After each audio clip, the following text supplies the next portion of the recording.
Indeed, a great pleasure to be with you, उपाध्यक्ष चौधरी साहब का आभारी हूँ।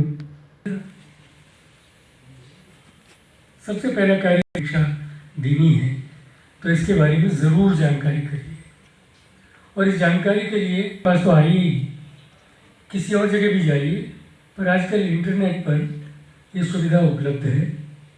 यूपीएससी के अपने माध्यम से हर साल जो गजट नोटिफिकेशन निकलता है, जो इस साल की परीक्षा के लिए जनवरी में निकला, आपको अवश्य पढ़ना चाहिए। उसकी जो मुश्किलें हैं, जो बात नहीं समझ में आती है, वो चौधरी साहब उनकी टीम के पास आइए और आपकी मदद करेंगे। ये परीक्षा 3 चरण की है, सबको ही पता है। कम से कम उम्र अगस्त के महीने में 21 वर्ष होना चाहिए। मुझे लगता है सभी 21 वर्ष के होंगे अगस्त तक। सभी ग्रेजुएट्स हैं या कुछ बिना ग्रेजुएट्स भी हैं। ग्रेजुएट में जो हैं, जिन्होंने 10+2 कर लिया है, जो 21 वर्ष के, जरा हाथ उठाएं। करीब करीब आधी संख्या ऐसी है कि जो अभी इस परीक्षा के लिए तैयार है। तो 21 वर्ष आपको होना है और उस वक्त आपको ग्रेजुएट होना है। अब प्रश्न उठेगा कि यदि आपने ग्रेजुएशन नहीं किया है तो क्या आपको तैयारी करनी चाहिए? ये बहुत बार प्रश्न इस बात पर उठता रहा है। ये तो सिर्फ ग्रेजुएट ही बैठ सकते हैं। ग्रेजुएट हो किसी विषय का हो, इस पर कोई रोकथाम नहीं है। यदि यूनिवर्सिटी ग्रांट्स कमीशन यूजीसी ने जितनी भी डिग्रियों को मान्यता दी है, उसमें यदि आपकी डिग्री है, कुछ ऐसा देखने को मिला है, शायद वो ठीक भी है, कि जो बच्चे 10+2 जिन लोगों ने किया है, वो अभी से मन में निश्चय करते हैं या प्लान करते हैं कि उनको सिविल सेवा की परीक्षा में बैठना है, और उसकी तैयारी अभी से प्रारंभ करते हैं।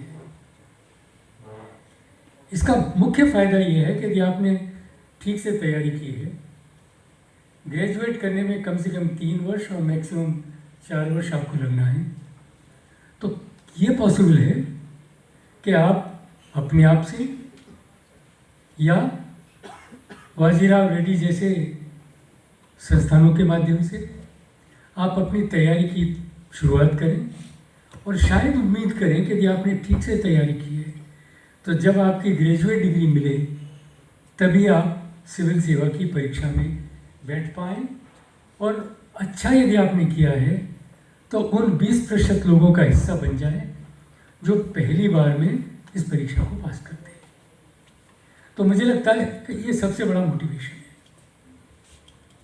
तो जो भी बच्चे फर्स्ट ईयर ग्रेजुएशन में हैं, सेकेंड ईयर में हैं, उनके पास अपॉर्चुनिटी है पूरे 2-2.5 साल की तैयारी की।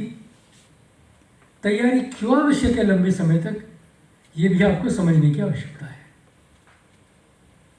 जैसे मैंने पहले ही कहा है कि इसमें ग्रेजुएट्स किसी भी विषय के हो सकते हैं। वो कॉमर्स का ग्रेजुएट हो सकता है, इंजीनियरिंग का हो सकता है, डॉक्टर हो सकता है, डेंटिस्ट हो सकता है, लॉयर हो सकता है। पर जो परीक्षा है उसका जो पूरा खाका है, जिसको जनरल स्टडीज कहते हैं, उसके मुख्य विषय क्या क्या हैं? किसी व्यक्ति को पता है? एक खड़ा होकर बताए कोई? जी जी। देखिए, सबसे पहले तो ज़रूरत है कि देश को जाने। देश को जानने की जो प्रक्रिया है वो खाली भौगोलिक स्थिति नहीं है, इतिहास नहीं है, वो कल्चर भी है, एजुकेशन है, हेल्थ है, समाज है।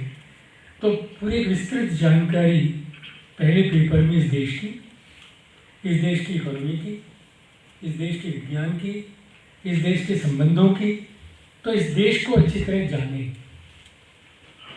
मेरी तरह का जो मैकेनिकल इंजीनियर है, जिसने 4 वर्ष इंजीनियरिंग की पढ़ाई की है, वो थोड़ा सा दूर हटने लगता है, क्योंकि इंजीनियरिंग विषय इतना विस्तृत है कि उसी में लग जाता है।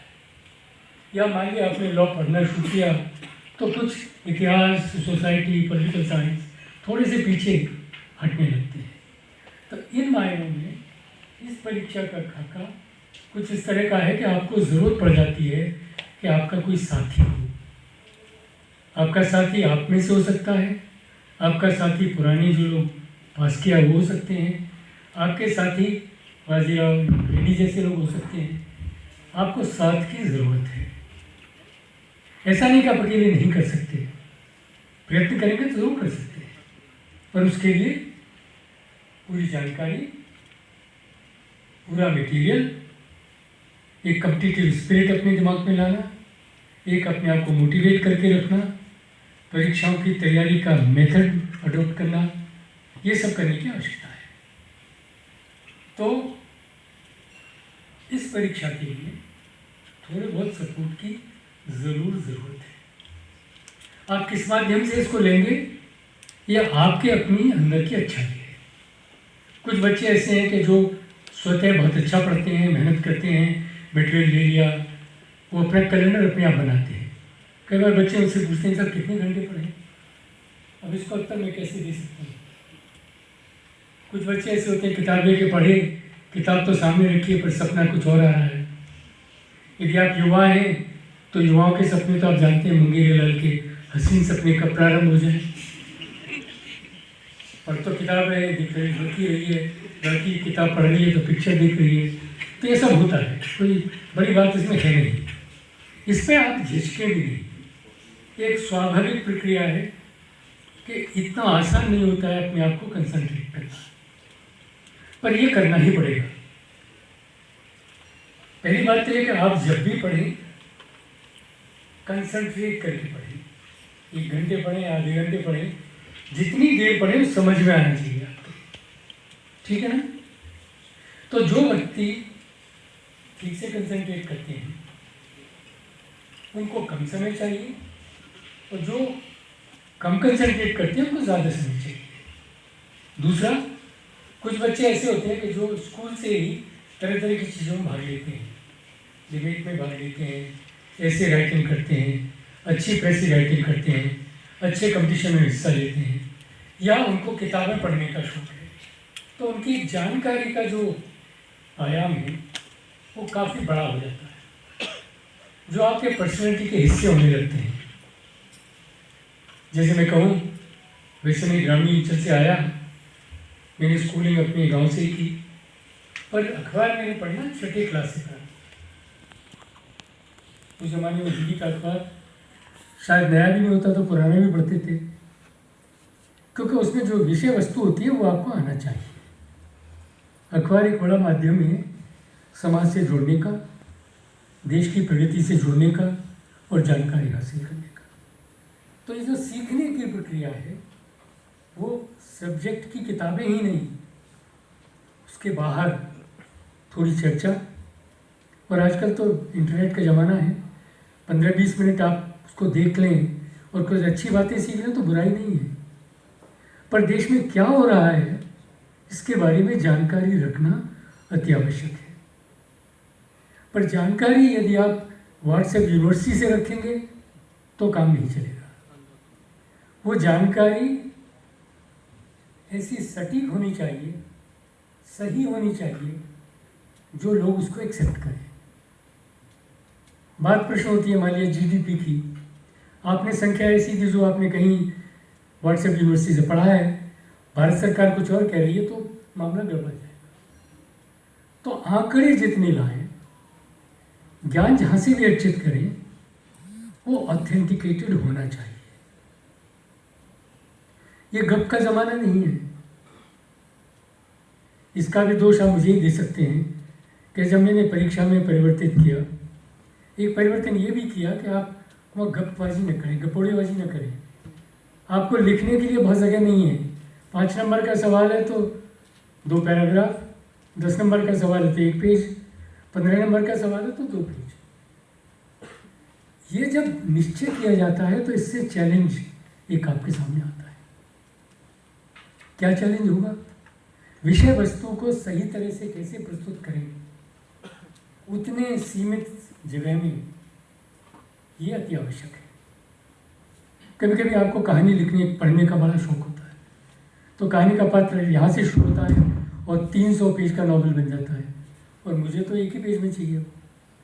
तो इसका मतलब क्या हुआ, उस बात को समझें और उस बात के मुख्य बिंदुओं को अपने शब्दों में उचित स्थान पर लिख पाएँ।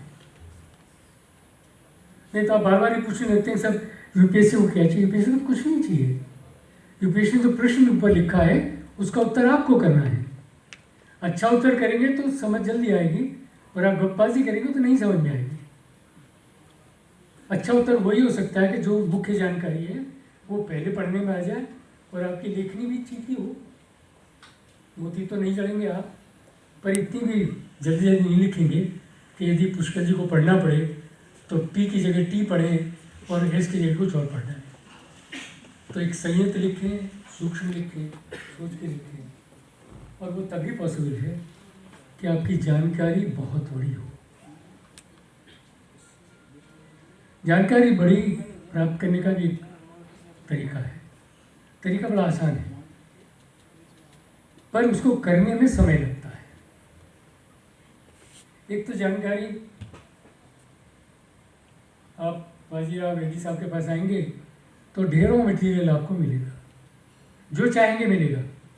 आप कहिए कि साहब ये चाहिए तो वो दे देंगे आपको, पर आप ये कहेंगे सर मेरी जगह आप पढ़ दीजिए तो वो नहीं पढ़ेंगे। पढ़ना तो आप ही को पड़ेगा। एक दूसरा प्रश्न बार बार ये उठता है कि साहब वो पिछली बार बड़ी चर्चा हुई कि साहब यूपीएससी का प्रीलिम का पेपर तो बड़ा लंबा था, उसको पढ़ने में ही घंटों लग गए। तो होगा ही ना। जब इतनी बड़ी इंपॉर्टेंट पोस्ट की बात है, पुष्कर जी ने सिलेक्शन किया है, हमको 200 बच्चे आईएएस बनानी है, तो मेहनत तो करनी ही पड़ेगी भाई।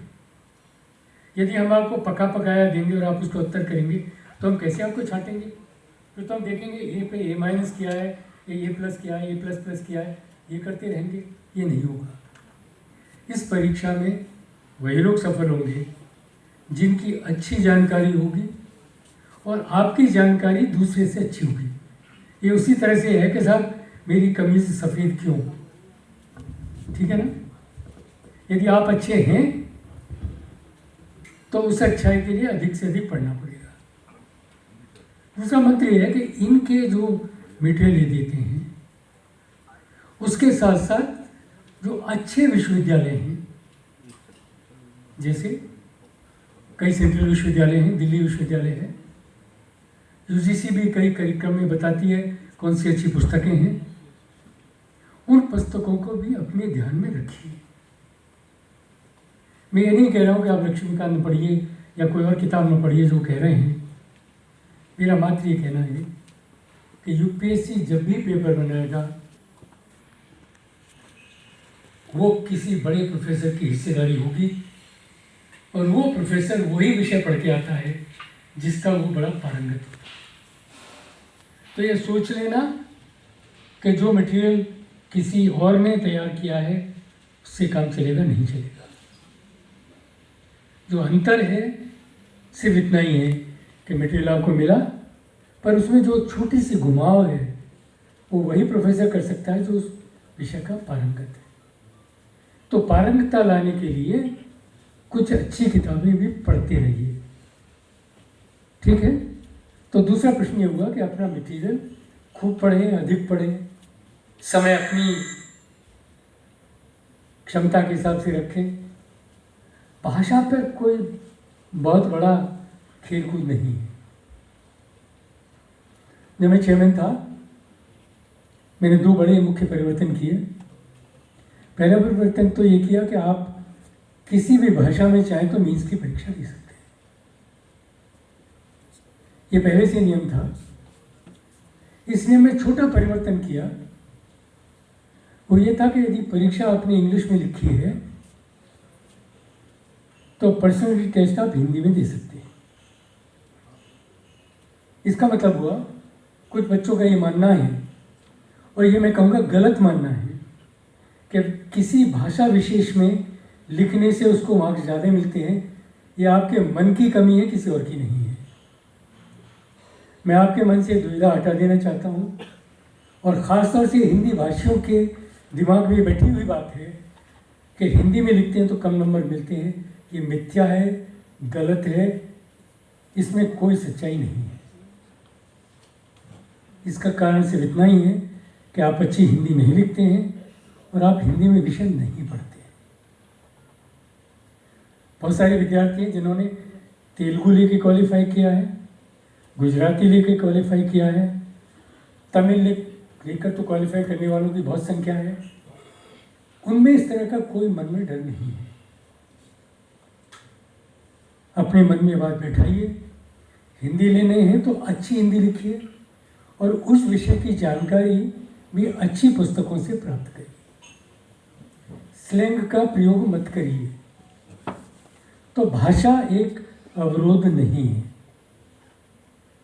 ठीक है ना?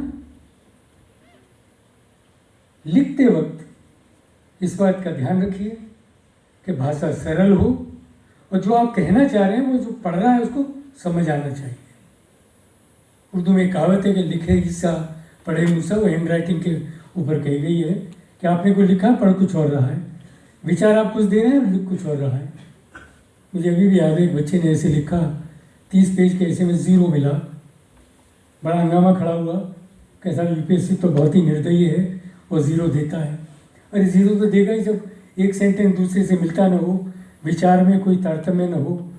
तो ऐसा मत करिए। दूसरे पर दोष देना छोड़िए। ये कॉम्पिटिटिव एग्जामिनेशन है। जब आप दूसरे पर दोष देते हैं तो आप ये कह रहे हैं कि जिसका सिलेक्शन हुआ है वो तो बेईमान था। ये आपके दिमाग में कैसे बात आ सकती है? जिस व्यक्ति ने मेहनत की है वही सबसे आगे है। आप मेहनत करिए, आप भी आगे आएंगे। ये किसी की सहायता से नहीं बनता है, क्योंकि प्रोसेस इतना लंबा और क्लिष्ट है। पहला पेपर है, 250 नंबर है, उसके ऊपर मेरिट बनेगी। 6 लाख बच्चों में से 15,000 रह जाएंगे, तो क्या करेगा कोई इसमें? किसी एग्जामिनर को आपका रोल नंबर नहीं पता, आपका नाम नहीं पता, वो किसी का रिश्तेदार नहीं है, लिख के सर्टिफिकेट देता है। आज तक तो कभी यूपीएससी में गलती निकली नहीं। 11 साल मेरा, 80 साल का इतिहास है, आज तक तो कोई गलती निकली नहीं। आधे लोग जिनको आप पढ़ के आते हैं, जो सो कॉल्ड आपके टीचर्स हैं, मुझे एक साहब ने कहा कि साहब मैंने केमिस्ट्री ऑप्शन लिया, मेरे केमिस्ट्री टीचर तो कहते हैं मेरे 350 नंबर आने चाहिए और आपने तो 250 ही दिए हैं। इसके बाद से मैंने कहा कॉपी आप देख लीजिए। बट परीक्षा समाप्त होने के बाद हमने बुलाया ऐसे लोगों को और सबके सब मान के गए कि आप सही कह रहे हैं साहब, हमारी गलती है। तो ये मन से निकाल दीजिए। ये बार बार आप जो ये करते हैं ना कि साहब दूसरे ने गलती की है, मैंने नहीं, ये वो तरीका है कि जो अपनी कमज़ोरी के लिए आप दूसरे के ऊपर दोषारोपण करते हैं। इस परीक्षा में आने के लिए इस तरह का दोषारोपण आपके दिमाग में रहेगा तो आप प्रगति नहीं करेंगे। कल तो फिर ऐसे ही होगा कि जो कक्षा बने हैं आपके, लोग कहेंगे तो बेईमान है। इनसे कह के दिखाइए ना कितनी मेहनत से इन्होंने पास की है। इनकी बैकग्राउंड आपने देखी, इन्होंने आईआईटी कानपुर में थे 4 साल तक। पहले तो आईआईटी कानपुर जाना बड़ा मुश्किल है। ये मैं मानता हूँ कि 50% मिनिमम क्वालिफिकेशन चाहिए, पर ज़िंदगी में कभी मेहनत ही नहीं की आपने और अब 3 साल मेहनत करना चाह रहे हैं तो उसमें समय लगेगा ना। जब 12 लाख बच्चे बैठेंगे तो उसमें 2 लाख तो कम से कम मेहनती होंगे नहीं होंगे। तो आपको उन 2 लाख में से 1000 में आना है। तो दोषारोपण क्यों? आपको न हिंदी बोलनी आती है न उर्दू बोलते हो, किसी से कहो कि आप 10 सेंटेंस बोल के दिखाओ तो करते नहीं हो आप। मौका लगता है सीधे माँ बहन पर उतरते हो, और यदि मौका नहीं निकल जाए तो सीधे कहते हो प्राइम मिनिस्टर मेरी रिश्तेदार। यूपीएससी की परीक्षा में जो होशियार बच्चे हैं, जो मेहनती हैं, उन्हीं का सिलेक्शन होता है। पहले चरण में बहुत सारे क्रिटिसिज्म मुझे लोगों ने कहा जब मैं चेयरमैन थे, मैं चेयरमैन था कि साहब आपने तो सीसेट लिया है, बड़ा गुनाह किया आपने। तो सीसेट क्या गुनाह है? कभी आपने देखा सीसेट क्या है? कितने लोगों को पता है सीसेट क्या है? क्या है सी सेट? सी सेट सिर्फ वही है जो एक ब्यूरोक्रेट काम करता है। यदि उसके पास आंकड़े नहीं हैं तो डिसीजन कैसे लेगा वो? यदि उसके पास 100 रुपये है और उसको नहीं पता है कि कितने परसेंट में मुझे 5 रुपये देने हैं, किसी में 2 रुपये देने हैं, उसको आप मैथमेटिक्स कहते हैं? अरे भैया, हाई स्कूल तक सबके सब मैथमेटिक्स पढ़ के आ रहे हो। पर नहीं, मुझे तो डरा दिया, यहाँ तो ट्रिग्नोमेट्री पूछी जाएगी। कभी ट्रिग्नोमेट्री पूछी गई है क्या? आपसे ज़्यादा तो बैंक के एग्ज़ाम में मैथमेटिक्स आता है। पर नहीं, यहाँ तो क्रिटिसिज्म करना है।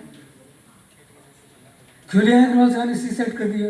अग्रवाल साहब तो इंजीनियर है, IIT के प्रोफेसर, तो ये तो लोगों के दर्द समझते ही नहीं है।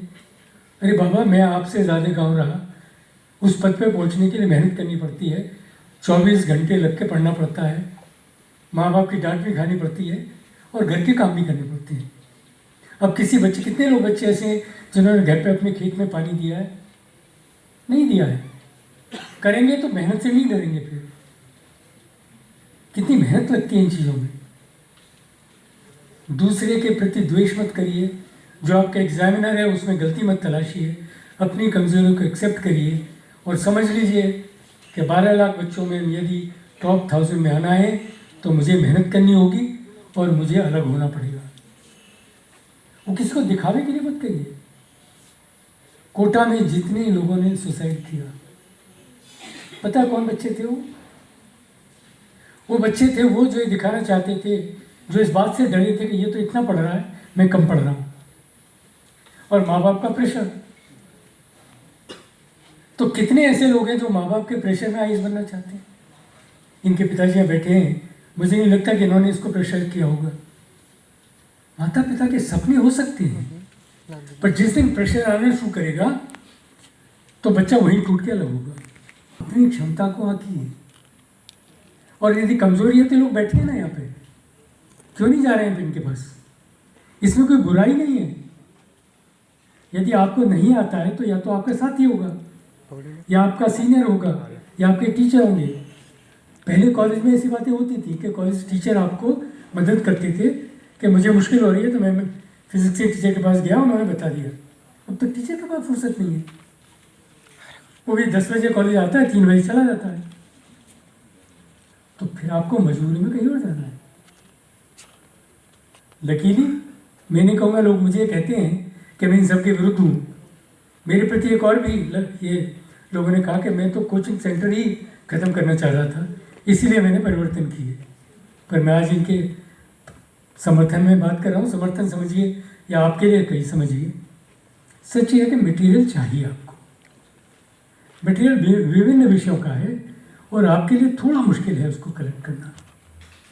और एक हर व्यक्ति को अपने आप पढ़ाई नहीं हो सकती। हमने कोरोना में देखा है, क्या देखा कोरोना में? आपने अच्छा किया और किसी ने नहीं भी पढ़ा तो भी पास हो गया। पर यहाँ तो बिना मेहनत के पास हो गए नहीं ना। यहाँ तो आपको 200 में आना है, एक दिन जैसा बनना है, तो कितनी क्षमता आपके अंदर होगी? तो दूसरा प्रश्न जिसको आप सी सेट कहते हैं, तो नंबर्स की बात है। तीसरी क्या बात है भाई सी सेट में? लोगों ने कहा कि साहब वो तो एक पैराग्राफ देते हैं, उसको पढ़ने में बड़ी मुश्किल होती है। आपने पढ़ा है ना पैराग्राफ कभी? और सबके सब हिंदी भाषियों को तो बड़ा फ़ायदा ये है कि उसका हिंदी ट्रांसलेशन अवेलेबल है। मैं पिछले दिनों तमिलनाडु में था तो मेरे पीछे लग गए। उन्होंने कहा कि साहब ये आपने हिंदी वालों के लिए क्यों किया? हमें क्या दुश्मनी, हम भी तो आपके देश के नागरिक हैं। आप उनका दर्द देखिए, 24 भाषाओं के लोगों का दर्द देखिए। उनकी संख्या आपसे कम नहीं है। हिंदी के अलावा जो और भाषाएं इस देश में बोली जाती हैं, उनकी टोटल तादाद आपसे ज़्यादा है। उनका तो ट्रांसलेशन नहीं है, तो आपको तो कष्ट ही नहीं है किसी तरह का। वो पेपर ट्रांसलेटेड है, वो गूगल से ट्रांसलेट नहीं है कभी। किसी एक साहब ने कहा नहीं साहब तो गूगल से ट्रांसलेट करते हैं। हमने कहा तुमने हमें बताया गूगल क्या होता है? IIT के प्रोफेसर थे, IIIT के डायरेक्टर थे, खुद इंजीनियर हैं, तो उनको समझ नहीं आती गूगल क्या होता है। तुमने पहली बार GOO करके सुना है, यहाँ ज़िंदगी में उसको हेल्प किया है।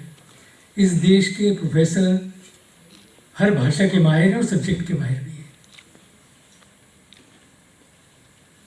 तो कभी चैलेंज मत करिए देश की प्रतिभा को। यूपीएससी का पेपर बनाने में इस देश का सर्वोच्च कोटि का प्रोफेसर भाग लेता है, जिसको खरीदा नहीं जा सकता, जिसको आप पहुंच नहीं कर सकते। तो ये पैराग्राफ्स में क्यों दिया जाता है पैराग्राफ? ब्यूरोक्रेट क्या करता है फाइल पे?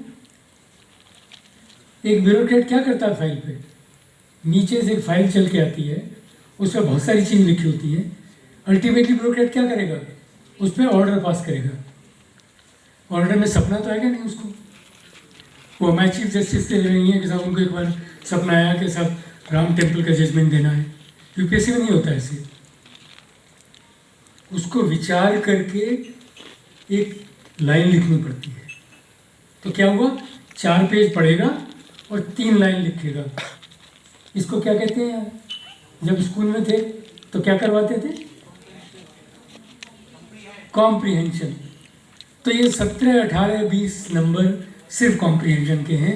वो सिर्फ इसलिए है कि ब्यूरोक्रेट जिंदगी भर ये करता है। कोई अच्छे ही ब्यूरोक्रेट्स होते हैं जो टॉप के, वो करीब 4-5 पेज 8 पेज खुद लिखते हैं। जब वो 5 पेज लिखेगा खुद अपनी मर्जी से, तो एक नया नियम बनेगा। इसलिए मैंने ऐसे को एक की जगह 2 ऐसे लिखे, क्योंकि 2 ऐसे में 5 या 7 पेज आप सोच के लिख सकते हो, 20 पेज सोच के नहीं लिख सकते।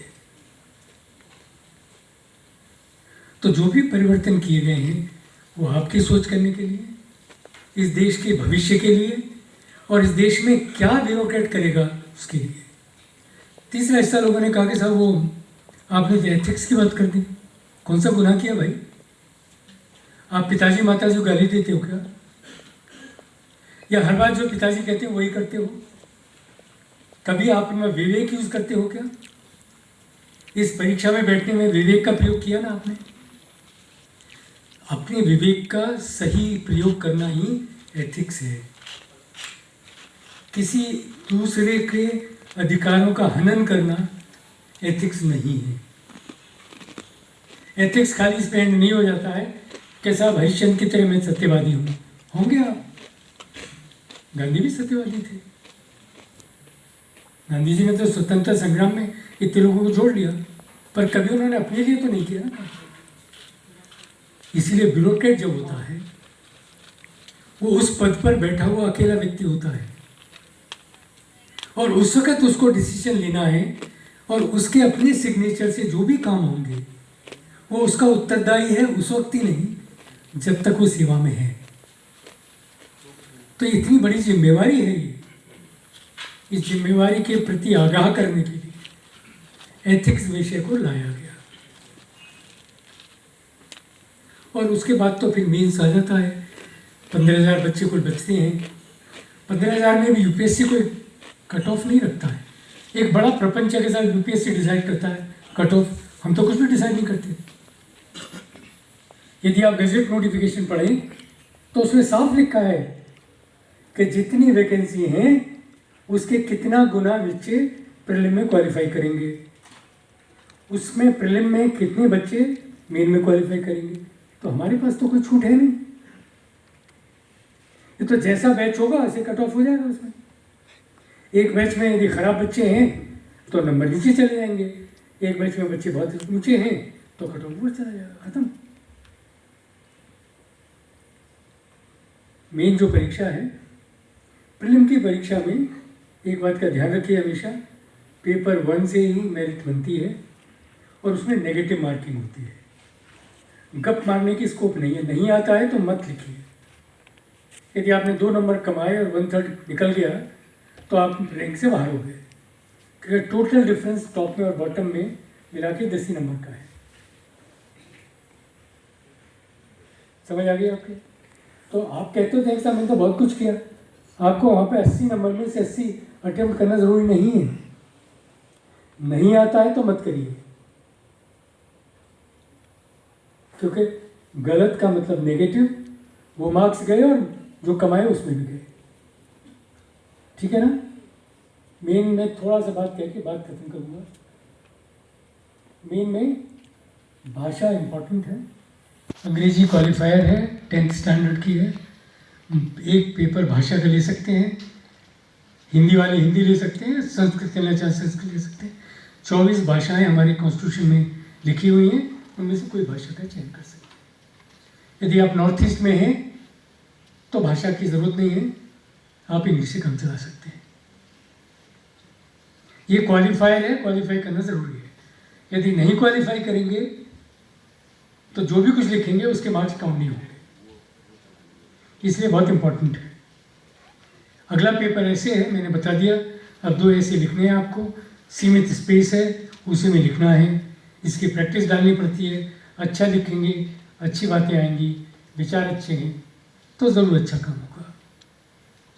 250 नंबर का है। 4 पेपर जनरल स्टडीज़ के हैं, वो पहले पेपर के 4 हिस्से हैं। जो विषय वस्तु पहले पेपर की है प्रीलिम के, वो 4 पेपर में बटा हुआ है।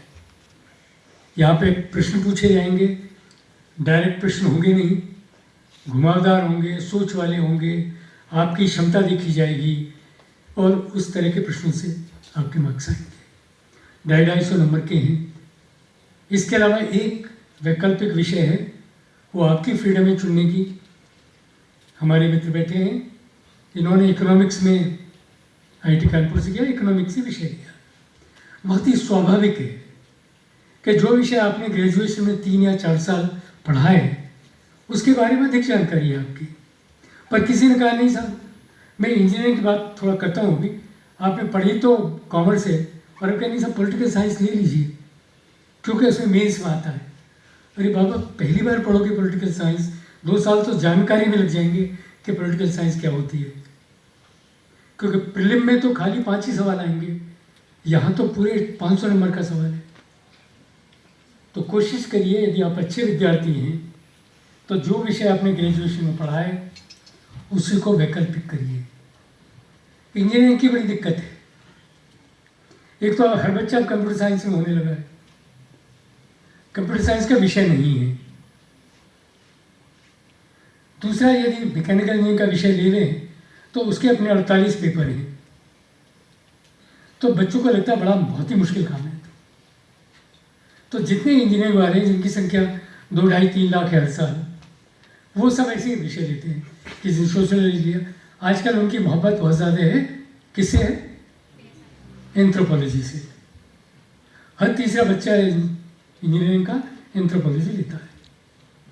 वो ले सकता है क्योंकि उसको 4 साल अच्छी तरह पढ़कर तैयारी करने की आदत है।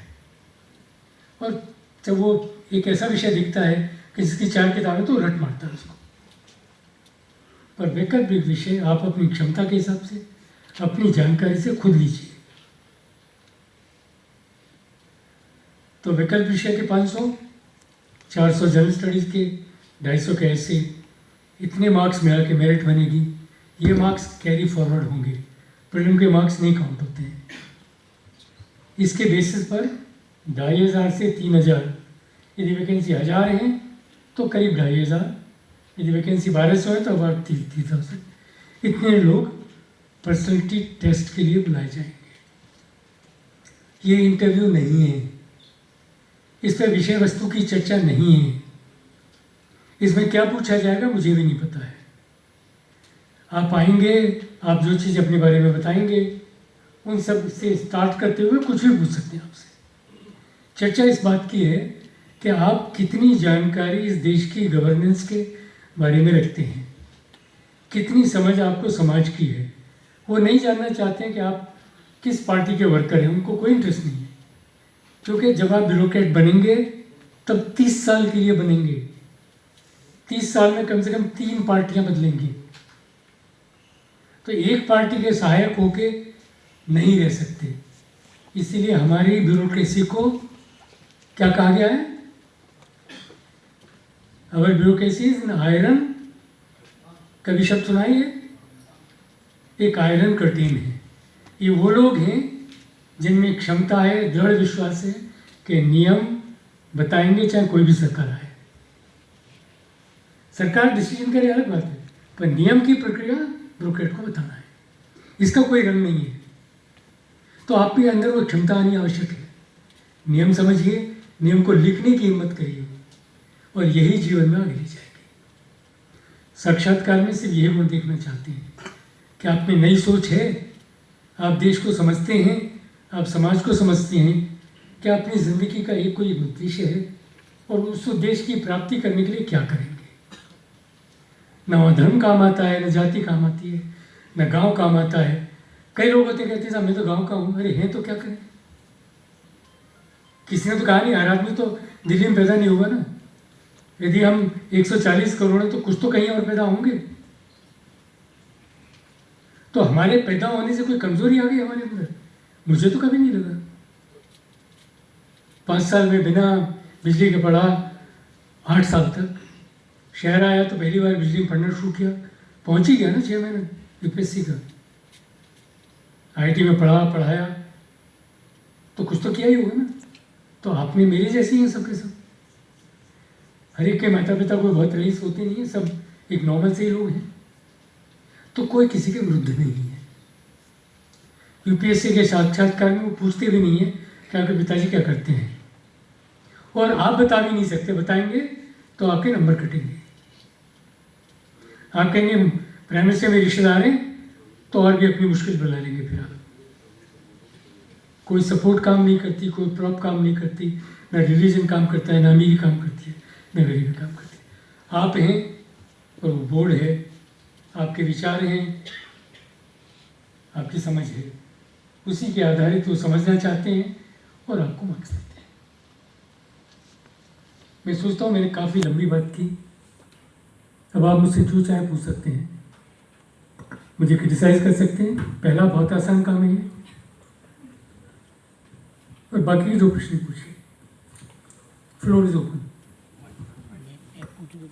छोटा सा क्वेश्चन है मेरा। ये क्वेश्चन है कि कोई भी शिक्षक जब हमें समझाते हैं, सभी लोगों को समझ में आते हैं, वही चैप्टर हम बार बार रिवीजन या कुछ भी करें समझ में भी आते हैं, लेकिन जो यूपीएससी उस भाषा को क्वेश्चन में परिवर्तन करती है तो उसमें हम कैसे उलझते हैं और उसके लिए हमें सही बुक से कैसे फॉलो। मैंने आपसे कहा कि उलझाना हमारा उद्देश्य नहीं है, पर सीधा प्रश्न करना भी हमारा उद्देश्य नहीं है। किसी प्रश्न में ठीक से